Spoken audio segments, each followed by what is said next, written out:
সরাসরি দেখেছেন কিভাবে তার মাথায় গুলিটা লাগলো। গুলির ক্ষতস্থান চেপে ধরে নিয়ে দৌড়িয়ে তিনি হাসপাতালে গেলেন। রামপুরাতে 19 জুলাই এই ঘটনা ঘটে এবং সেখান থেকে কিভাবে ঢাকা মেডিকেল কলেজে নিলেন।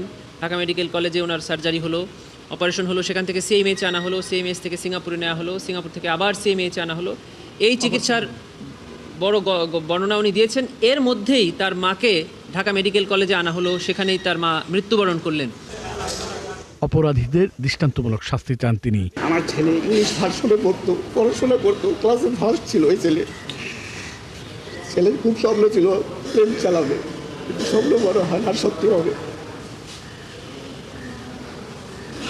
বাসায় এখন শুধু প্লেন প্লেন বলে, কিন্তু আর উঠাতে পারবে না। ওর স্বপ্নই ছিল ও পাইলট হবে। এদিকে কুষ্টিয়ায় 6 জনকে হত্যা, ষড়যন্ত্র এবং উস্কানিমূলক বক্তব্যের ঘটনায় দায়ের হওয়া মামলায় আওয়ামী লীগ নেতা হানিফ সহ 4 জনের বিরুদ্ধে অভিযোগ গঠনের আবেদন করেছে রাষ্ট্রপক্ষ। এছাড়া জুলাই আন্দোলন ঘিরে করা কয়েকটি মামলায় প্রমাণ না মেলায় 372 জনকে অব্যাহতি চেয়ে আপিল বিভাগে প্রতিবেদন দাখিল করেছে পুলিশ।